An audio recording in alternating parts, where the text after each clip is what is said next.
So students, today we are going to start P block elements. Okay. सबसे पहले ये P block elements क्या होते हैं, हमने +1 में भी पढ़ा हुआ P block elements. देखो आपके पास you know that modern periodic table the elements are divided into the four groups or four blocks. Sorry, S block, D block,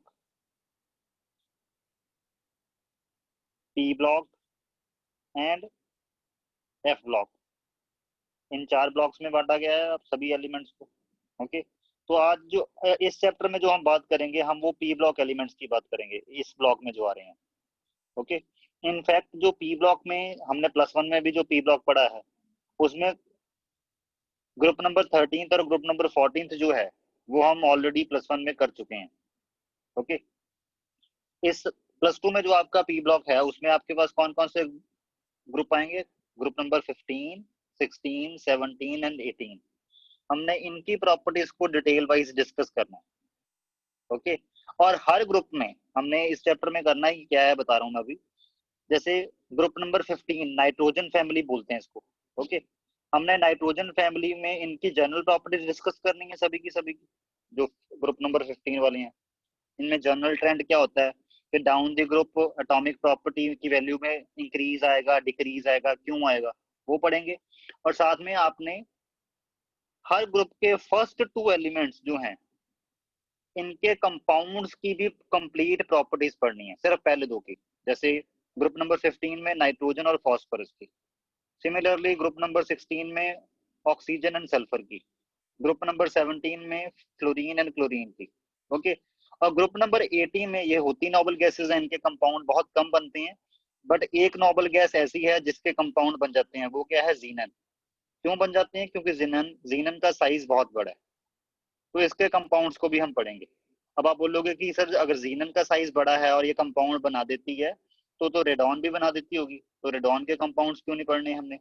radon के जो आपके पास radon is a radioactive element, तो इसके जो compounds हैं उनकी अभी प्रॉपर स्टडी करी नहीं गई है. ये ऐसा बोलो कि +2 लेवल तक अभी वो इंपॉर्टेंट है ही नहीं. ओके. क्योंकि रेडॉन एक रेडियो एक्टिव एलिमेंट होता है तो इसके कंपाउंड्स को हम डिस्कस नहीं करते. ओके. तो मतलब जीनन के कंपाउंड्स को डिस्कस करेंगे. हाँ, ये नहीं है कि जीनन हर किसी एलिमेंट के साथ कंपाउंड बना देता है. जीनन सिर्फ इलेक्ट्रोनेगेटिव एटम्स के साथ कंपाउंड बना लेता है जो कि बहुत ज्यादा इलेक्ट्रोनेगेटिव है. और वो कौन कौन से हैं? Fluorine and oxygen. You know that fluorine has electronegativity 4.0 and oxygen has electronegativity 3.5. ठीक है. Xenon can form only compound with oxygen and fluorine. Okay. उसके बाद शायद आपने वो वीडियो देखा नहीं होगा जिसमें मैंने आपको पूरा पीरियोडिक टेबल याद करना सिखाया हुआ है. जिनको याद नहीं है पीरियोडिक टेबल, ग्रुप नंबर 15 के लिए क्या निमोनिक था? थोड़ा कॉमेडी टाइप ही है तो वो, और किसी ने पर्सनली ले जाना. तो ग्रुप नंबर 15 का निमोनिक जो है दैट इज नटखट, पागल, ऐसी, सबकी बीवी. ओके. तो ऐसे आपको याद रखने में मतलब हेल्प मिल जाएगी और आपको याद होने चाहिए ग्रुप वाइज. अगर कंप्लीट पीरियोडिक टेबल बनाना सीखना है तो वो तो मैं वीडियो भेज दूंगा आपको क्लास के बाद ग्रुप में. ओके. बट अभी हम जो हमारा पी ब्लॉक है जो हमने पढ़ना है उसको डिस्कस कर लें अभी ना. तो इसका तो पता लग गया. 16 के लिए एस एच याद कर लो. कैसे याद किया हुआ है? ओसी टीपो. ओसी टीपो जैसे किसी सुल्तान का नाम लगता है ना, ओसी टीपो. सिमिलरली ग्रुप 17 के लिए क्या निमोनिक है? Face colour brown in atmosphere. Face colour brown in atmosphere. Okay. तो ग्रुप नंबर 17 को ऐसे याद कर लेना है. और ग्रुप नंबर 18 को याद करने का तरीका क्या है? हिना ने अंगूर खरीदे, जीनन रोने लगा. ओके. मतलब इनमें निमोनिक्स में लॉजिक ढूंढने की कोशिश मत करना क्योंकि सिर पैर के बिना वाले ही होते हैं ज्यादातर. ओके. बट आपको बस एक बार याद हो जाने चाहिए बिकॉज अगर आप ग्रुप वाइज एलिमेंट्स को याद कर लेते हो that will benefit you. Okay. Definitely. क्यों? क्योंकि आपको अगर एक बार पीरियोडिक टेबल, आप बोल तो पूरा पीरियोडिक टेबल ही बनाना आना चाहिए और इस पीरियोडिक टेबल को आप कई तरह से यूटिलाइज कर सकते हो ड्यूरिंग एग्जाम. ओके. चलो कुछ एक एग्जांपल हम इसी चैप्टर में देखेंगे इसकी यूटिलाइजेशन के. तो आज जो हम सबसे पहले स्टार्ट करेंगे पी ब्लॉक में, जैसे मैंने बोला 13 एंड 14 पी ब्लॉक जो ग्रुप है, 13th ग्रुप और 14th ग्रुप, ये तो हो चुका है ऑलरेडी। आज जो हम स्टार्ट करेंगे that will be the group number 15। Okay, that's it. Okay, तो पी ब्लॉक एलिमेंट्स में सबसे पहले we will start with the group number 15, and group number 15 का पहला मेंबर कौन सा है? Nitrogen. So that's why it is also called as the nitrogen family. Okay, और ग्रुप नंबर 15 की जनरल इलेक्ट्रॉनिक कॉन्फ़िगरेशन क्या है? ns2np3। Okay, ns2np3। और ये n की वैल्यू कैसे डिसाइड होती है? पीरियड के ऊपर, कि उस पर्टिकुलर एलिमेंट का कौन सा पीरियड है। फॉर एग्जांपल, जैसे मैंने बोला ग्रुप नंबर 15 की जनरल इलेक्ट्रॉनिक कॉन्फ़िगरेशन क्या है? ns2np3। ग्रुप नंबर 16 की क्या होगी फिर? ns2np4। ग्रुप नंबर 17 की ns2np5। ग्रुप नंबर 18 की ns2np6। ओके, ये इनकी general outer most electronic configuration है, क्योंकि हमें आउटर मोस्ट ही चाहिए होती है केमिकल प्रॉपर्टीज को डिटरमिन करने के लिए। और ये एन कैसे फाइंड आउट करोगे? N depend upon the period number. देखो, अगर एन की वैल्यू 2 है, मतलब सेकंड पीरियड है, ठीक, तो एन की वैल्यू 2 किसके लिए होगी? नाइट्रोजन के लिए। तो नाइट्रोजन की आउटर मोस्ट इलेक्ट्रॉनिक कॉन्फ़िगरेशन क्या हो गई? 2s2 2p3। इससे आपको बड़े आराम से पता लग जाएगा कि उस पर्टिकुलर एलिमेंट की आउटर मोस्ट इलेक्ट्रॉनिक कॉन्फ़िगरेशन कौन सी है। फॉस्फोरस की क्या होगी? फॉस्फोरस का पीरियड कौन सा है? थर्ड ना। तो फॉस्फोरस के लिए एन की वैल्यू क्या होगी? 3। तो फॉस्फोरस की electronic configuration 3s2 3p3। Outer most, inner नहीं, क्योंकि इनर तो हमें चाहिए ही नहीं होती केमिकल प्रॉपर्टीज डिटरमिन करने के लिए, आपको आउटर मोस्ट ही चाहिए होती है। आर्सेनिक के लिए n = 4 हो जाएगा, ठीक है। और ये एसबी क्या होता है? SB is antimony. एंटीमनी के लिए आपके पास एन की वैल्यू 5 हो जाएगी। ओके, बिस्मथ के लिए आपके पास एन की वैल्यू 6 हो जाएगी। ओके, तो बिस्मथ की इलेक्ट्रॉनिक कॉन्फ़िगरेशन आउटर मोस्ट वाली कौन सी हुई? 6s2 6p3। ओके, तो वैसे ही आपके पास ग्रुप 16 की आप निकाल सकते हो, ग्रुप 17 की और ग्रुप 18 की। ओके, यहाँ पे थोड़ा सा इसको करेक्ट कर देते हैं। ये आउटर मोस्ट इलेक्ट्रॉनिक कॉन्फ़िगरेशन है। ओके, और यहाँ पे एन क्या है? N is the period number. Okay, जैसे अब यहाँ पे ग्रुप नंबर 15 के सारे मेंबर लिखे हुए हैं, ऐसे था ना, नटखट पागल ऐसी सबकी बीवी। तो nitrogen, phosphorus, arsenic, antimony, bismuth. Okay, group number 15 में जो नाइट्रो, आपको पता है down the group metallic character increase करता है। Down the group metallic character increases, you know very well. क्यों? क्योंकि साइज इंक्रीज करता है, जिसकी वजह से इलेक्ट्रॉन लूज करने इजी हो जाते हैं, और जो इलेक्ट्रॉन इजीली लूज करते हैं वही तो होते हैं मेटल्स। ओके, तो देख रहे हो आप कि स्टार्टिंग में नॉन मेटल्स हैं ग्रुप नंबर 15 के, जो शुरू वाले मेंबर हैं जैसे नाइट्रोजन और phosphorus, that are non metals. उसके बाद जैसे जैसे डाउन द ग्रुप आ रहे हो, ये वाले आर्सेनिक और एंटीमनी कौन से हुए? मेटलॉइड्स। और सबसे नीचे वाला जो बिस्मथ है दैट इज मेटल। हालांकि बिस्मथ से नीचे वाला भी है, जैसे निस्बत से नीचे है ये, इसका नेम क्या है? एमसी। इसका नेम अभी मेरे दिमाग में नहीं आ रहा, मतलब ये अभी लेटेस्ट डिस्कवर हुआ, तो इसकी प्रॉपर्टीज हम डिस्कस नहीं करेंगे। ओके, जो 100 से अबव वाले हैं वो बहुत देर बाद डिस्कस हुए, बहुत देर बाद डिस्कवर हुए हैं, तो इनकी प्रॉपर्टीज अभी हमारे पास कंप्लीट प्रॉपर्टीज अभी एनालाइज ही नहीं हुई हैं, अभी स्टडी नहीं करी गई है उनकी प्रॉपर्टीज, तो हम इसको नहीं जनरल ट्रेंड में काउंट कर रहे। ओके, तो आपने सिर्फ बिस्मथ होगा, वो भी मेटल ही, जो बिस्मथ से नीचे है एमसी, वो भी मेटल ही है। उसकी इलेक्ट्रॉनिक कॉन्फ़िगरेशन क्या हो जाएगी? 7s2 7p3। Okay, group number 15 के एलिमेंट्स में कुछ एक चीज खास है, और वो क्या खास बनाती है उसको? ग्रुप नंबर 15 के जो एलिमेंट्स हैं, all have extra stable configuration due to half filled p orbitals. इनमें आउटर मोस्ट शेल कौन सा? एनपी जो है वो हाफ फिल्ड है। कैसे? यू नो दैट कि एनपी, पी की मैक्सिमम ऑर्बिटल कैपेसिटी कितनी होती है? पी सब शेल में 3 ऑर्बिटल्स होते हैं, तो 3 इलेक्ट्रॉन फिल होंगे, तो तीनों सिंगली ऑक्यूपाइड होंगे with the parallel spin. Okay, और यू नो दैट कि जो एग्जैक्टली हाफ फिल्ड होती हैं, हाफ फिल्ड जो सबशेल होते हैं, या जो फुली फिल्ड सबशेल होते हैं, okay, they are exceptionally stable configurations, उनकी जो कॉन्फ़िगरेशन होती है वो एक्सेप्शनली स्टेबल होती है, तो ये भी एक्सेप्शनली स्टेबल ही है। ओके, तो इट मींस इनमें आपको, इन सभी में, ग्रुप नंबर 15 के सभी मेंबर्स में आपको एक्सेप्शनली स्टेबल कॉन्फ़िगरेशन देखने को मिल जाती है। क्यों मिल जाती है? क्योंकि उनमें हाफ फिल्ड पी ऑर्बिटल होता है। ओके, एग्जैक्टली हाफ फिल्ड, आप यहाँ पे वर्ड्स आए चाहे ऐड कर दो, एग्जैक्टली हाफ फिल्ड। ओके, अब हम डिस्कस करने वाले हैं एटॉमिक एंड फिजिकल प्रॉपर्टीज को। ओके, चलो अब जैसे हमने ग्रुप नंबर 15 नाइट्रोजन फैमिली शुरू कर ही ली है, तो अब इनके लिए इस ग्रुप की कंप्लीट स्टडी करेंगे हम।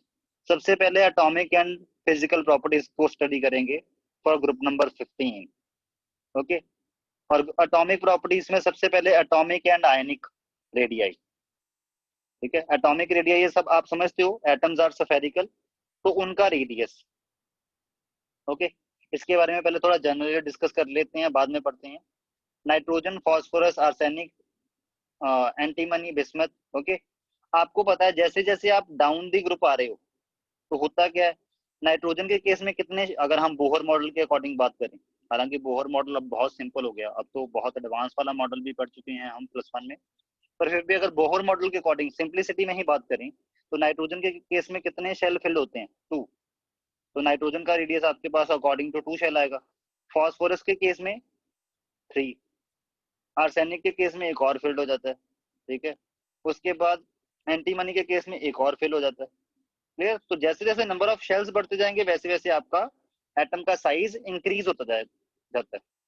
ओके, तो इट मींस आपको down the group you will see increase in the atomic radii as well as ionic radii. Ionic radii क्या होता है?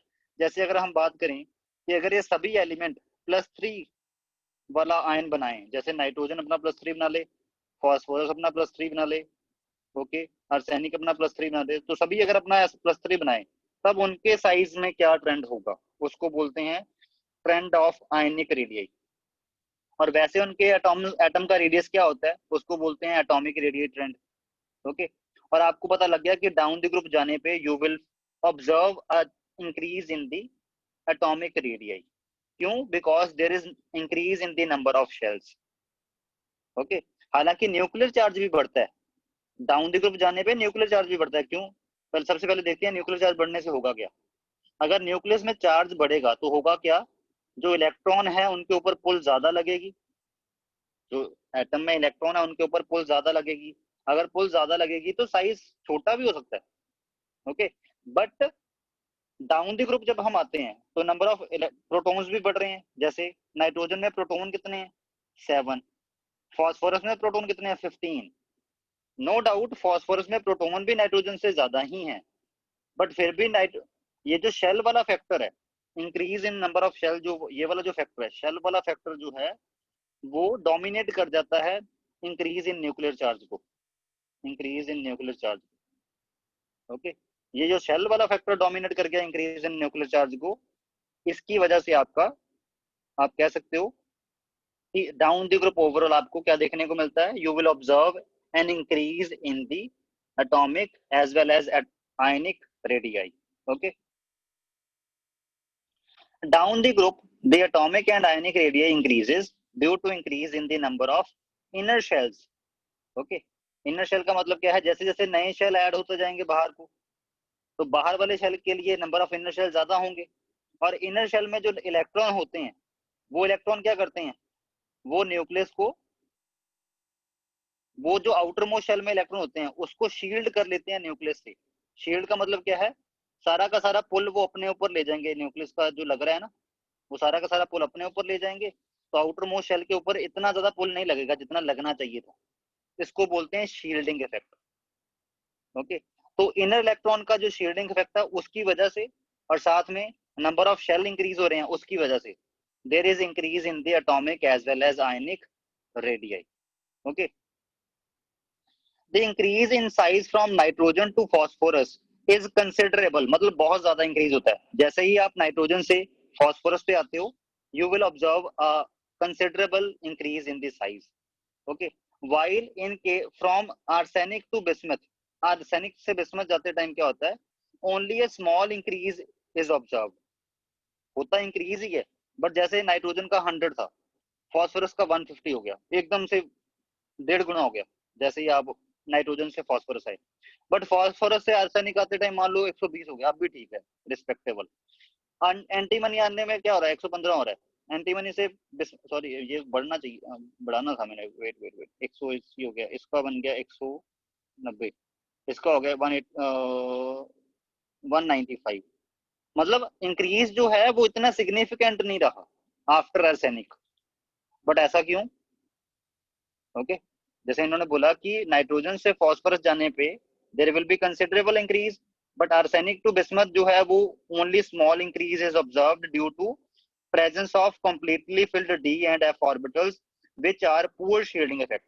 जैसे मैंने अभी आपको क्या बताया था कि जो इनर इलेक्ट्रॉन होते हैं, जो इनर शेल में इलेक्ट्रॉन होते हैं, वो आउटर वाले इलेक्ट्रॉन्स को के ऊपर जो पुल लग रही होती है न्यूक्लियस की, वो कम कर देते हैं। कैसे? क्योंकि वो सारा का सारा न्यूक्लियर चार्ज अपने ऊपर ही फील करना शुरू कर देते हैं, क्योंकि उन्होंने न्यूक्लियस को पूरा का पूरा क्राउड करके रखा होता है। ओके, पूरा को पूरा शील्ड करके रखा होता है। ओके, बट अगर अंदर वाले इलेक्ट्रॉन ऐसे हों जो न्यूक्लियस को अच्छे से शील्ड ना कर पाते हो, तो होगा क्या, ये आउटर मोस्ट वाला इलेक्ट्रॉन जो है वो न्यूक्लियस के लिए एक्सपोज हो जाएगा। अगर एक्सपोज हो जाएगा तो क्या होगा, इसके ऊपर पुल ज्यादा लगेगी। अगर पुल ज्यादा लगेगी तो क्या होगा, आउटर मोस्ट शेल पे पुल ज्यादा लगने का मतलब क्या है कि आउटर मोस्ट शेल जो है वो कॉन्ट्रैक्ट कर जाएगा। अगर ये कॉन्ट्रैक्ट कर जाएगा तो इट मींस साइज छोटा हो जाएगा। पहले साइज ये होना चाहिए था, बट शेडिंग इफेक्ट पूर होने की वजह से साइज अब ये बनेगा, यहां तक ही काउंट होगा ना। Okay, clear? तो it means poor shielding effect of D and F orbitals are the main reason that as you move from arsenic to bismuth, you will observe a small change, small increase in the atomic radii. Clear? क्योंकि जैसे ही आप arsenic, जैसे आप देखो, जैसे ही आप arsenic phosphorus से arsenic पे मूव करते हो, आर्सेनिक के केस में इलेक्ट्रॉन की फिलिंग जो है वो डी में होती है। ओके, उसके बाद वो ट्रेंड चल पड़ता है, इसके बाद आर्सेनिक से एंटीमनी पे आने पे भी डी में फिलिंग हो रही है इलेक्ट्रॉन्स। डी में इलेक्ट्रॉन फिल होने का मतलब उनका शील्डिंग इफेक्ट पुअर होगा, तो आउटर मोस्ट शेल के ऊपर पुल ज्यादा लग जाएगी, जिसकी वजह से size no doubt increase of the radii होने की वजह से, sorry increase in the number of shell होने की वजह से साइज बढ़ना चाहिए था।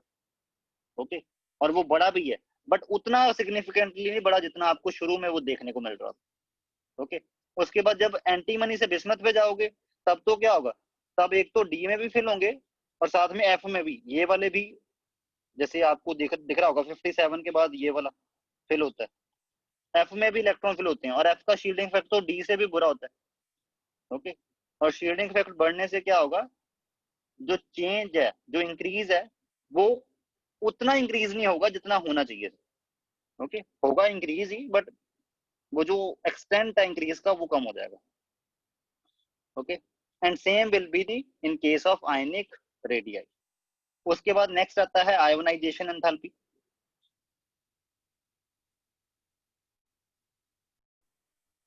उसके बाद next second atomic property is the ionization enthalpy.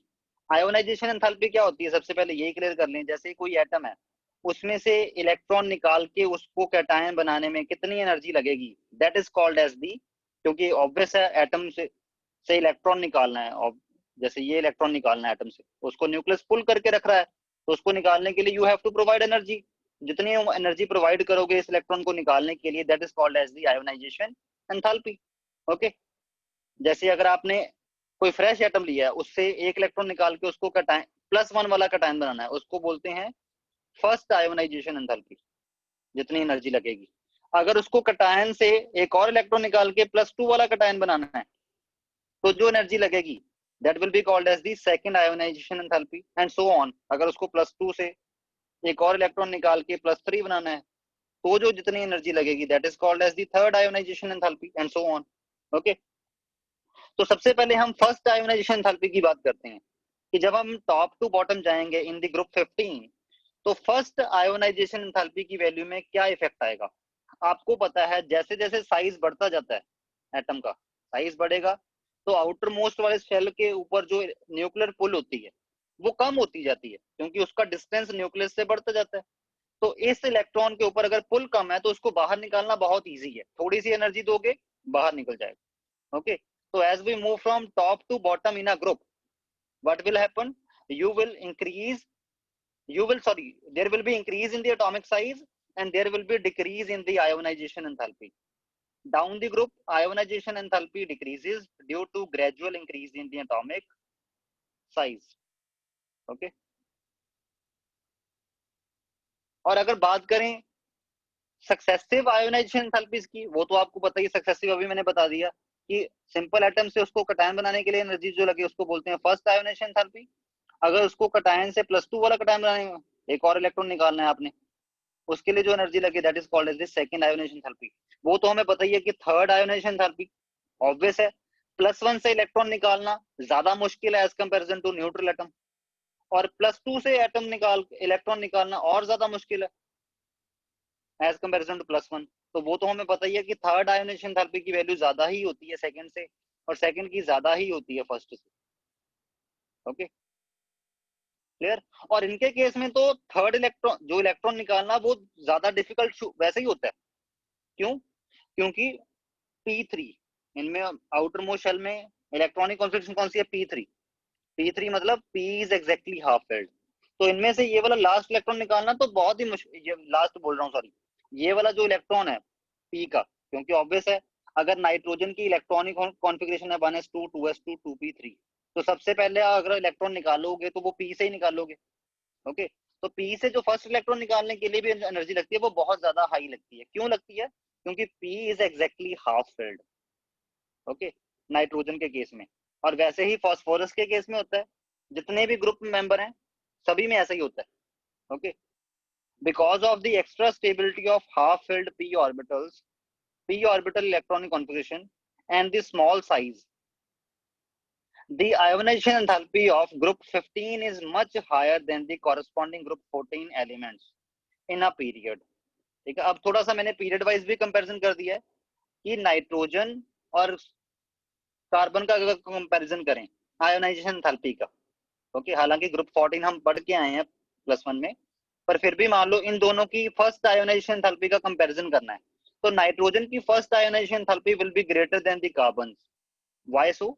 Because एक तो नाइट्रोजन का साइज छोटा है, आपको पता है along the period size decrease करता है, नाइट्रोजन का साइज छोटा है कार्बन से। दूसरा एक और रीजन ये भी है कि नाइट्रोजन जो है इसके केस में आपने जो इलेक्ट्रॉन निकालना है वो एग्जैक्टली हाफ फिल्ड P से निकालना है, विच इज डिफिकल्ट। ये जो एक्सेप्शनली स्टेबल कॉन्फ़िगरेशन होती हैं उनको, उनमें से इलेक्ट्रॉन निकालना बहुत ज्यादा मुश्किल होता है, क्योंकि वो स्टेबल होती है ना, तभी तो नोबल गैसेस रिएक्ट नहीं करती, क्योंकि इनके केस में fully filled outermost shell होता है जो कि उसको एक एक्सेप्शनल कॉन्फ़िगरेशन प्रोवाइड करता है। ओके, तो इसी एक्सेप्शनल कॉन्फ़िगरेशन की वजह से जो नाइट्रोजन है उसकी आयोनाइजेशन एंथैल्पी कार्बन से तो बहुत ही ज्यादा होती है।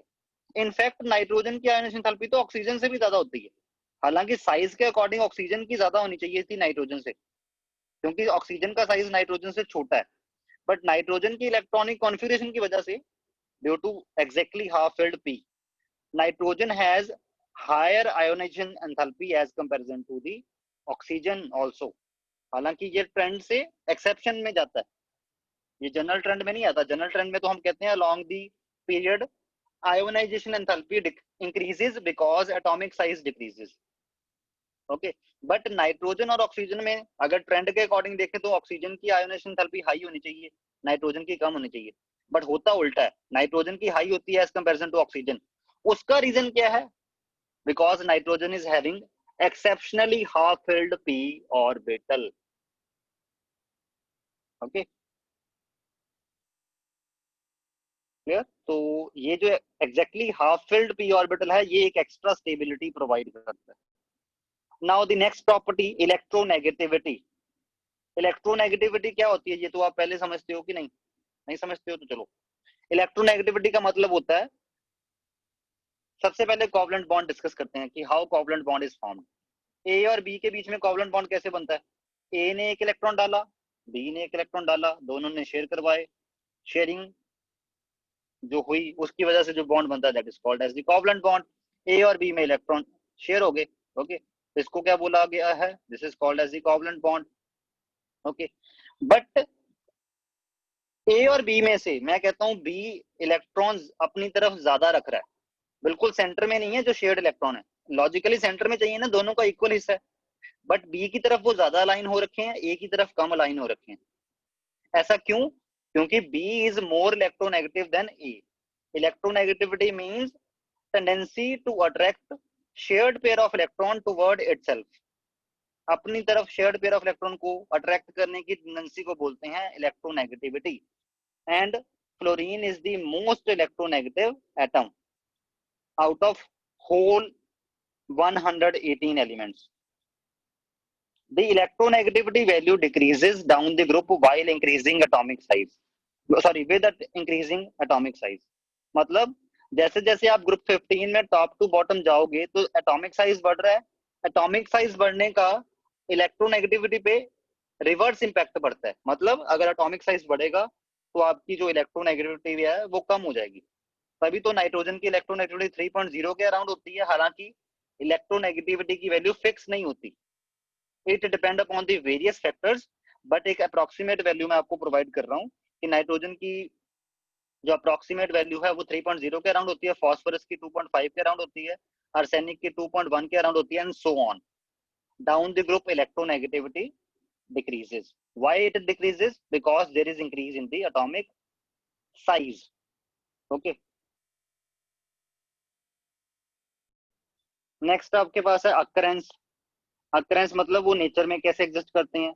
नाइट्रोजन जो है वो नेचर में N2 गैस की फॉर्म में एग्जिस्ट करता है, you know that in atmosphere 70% by volume is nitrogen gas.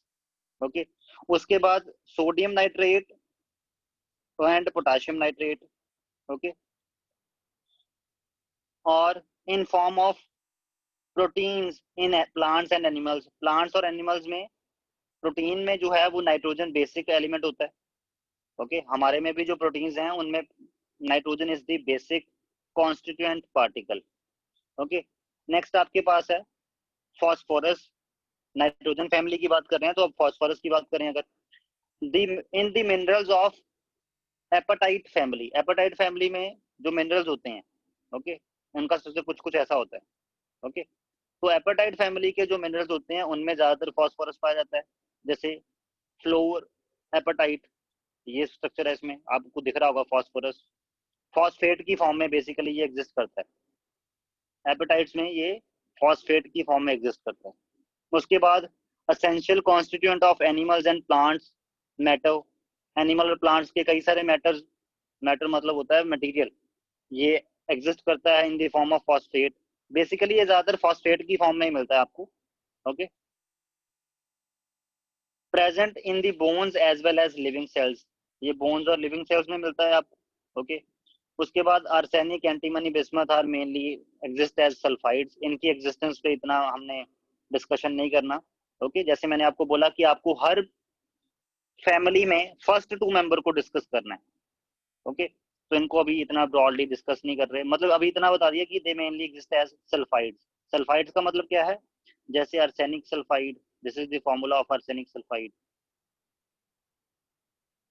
Okay, like this. Okay, अब कुछ एक क्वेश्चंस इस चैप्टर में, क्वेश्चंस बहुत इंपॉर्टेंट है, एनसीईआरटी भी और एज वेल एज जो मैं जितने भी क्वेश्चन करवाऊंगा ड्यूरिंग दी लेक्चर वो भी। ओके, क्वेश्चन से ही इस चैप्टर की अंडरस्टैंडिंग ज्यादा होती है, क्वेश्चनिंग आंसरिंग से। जैसे एक क्वेश्चन है आपके पास, nitrogen exist as a diatomic molecule, nitrogen nature में N2 फॉर्म में एग्जिस्ट करता है, while phosphorus exist in tetratomic molecule, phosphorus P4 की फॉर्म में एग्जिस्ट करता है, इनफैक्ट ये P6 की फॉर्म में भी एग्जिस्ट करता है, बताऊंगा कभी आगे जो हम पढ़ने वाले लेक्चर उसमें बताऊंगा। ओके, वाई सो, ऐसा क्यों हो पाता है। Okay, because phosphorus can not form P pi multiple bonding. आप समझते हो पी पाई बॉन्डिंग क्या होता है, पाई बॉन्ड कैसे बनता है, एक फॉस्फोरस का पी ऑर्बिटल दूसरे फॉस्फोरस के पी ऑर्बिटल के साथ जब साइडवेज ओवरलैप करवाता है उसको बोलते हैं पाई बॉन्ड, और ऐसा पाई बॉन्ड जो दोनों पी ऑर्बिटल के बीच में साइडवेज ओवरलैपिंग से बना हो उसको बोलते हैं पी पाई पाई बॉन्ड। ओके, फॉस्फोरस जो है वो पी पाई मल्टीपल बॉन्ड नहीं बनाता दूसरे फॉस्फोरस के साथ, बट ऐसा क्यों? Okay, because of diffused nature of large 3p orbital. जो 3p होता है वो साइज में बहुत बड़ा होता है। ओके, 3p साइज, 3p कैसा दिखता है वो इसका मैं आपको थोड़ा सा एक आइडिया देता हूँ। 3p will exist like this. Okay, बहुत ज्यादा डिफ्यूज होता है 3p। ओके, ये उसका एटॉमिक ऑर्बिटल है, यहाँ पे ये उसकी इलेक्ट्रॉन डेंसिटी है, इलेक्ट्रॉन क्लाउड। ओके, और जो 2p है वो कैसा होता है? 2p is smaller in size like this. Okay, और 3p ऐसा होता है। तो एक फॉस्फोरस अगर दूसरे फॉस्फोरस के साथ पाई बॉन्ड बनाना चाहेगा तो होगा क्या? उसके 3p और 3p को आपस में ओवरलैप करना चाहिए, साइडवेज ओवरलैप, जो कि एक्चुअल में होता ही नहीं है। क्यों नहीं होता? क्योंकि 3p में इलेक्ट्रॉन क्लाउड की डेंसिटी बहुत ज्यादा डिफ्यूज्ड फॉर्मेट में है। डिफ्यूज्ड फॉर्मेट में है तो वो आपस में साइडवेज ओवरलैपिंग में नहीं जाएंगे।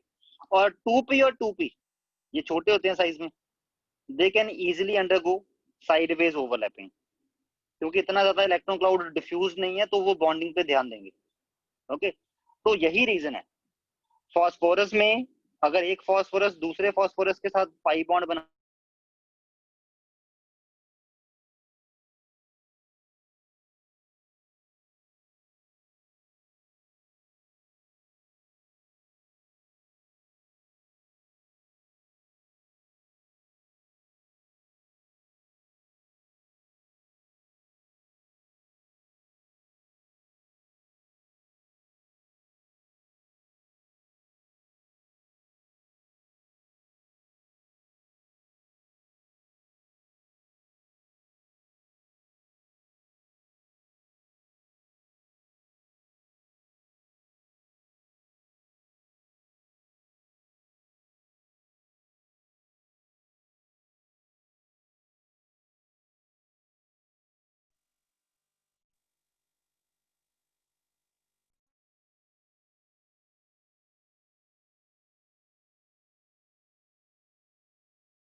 सर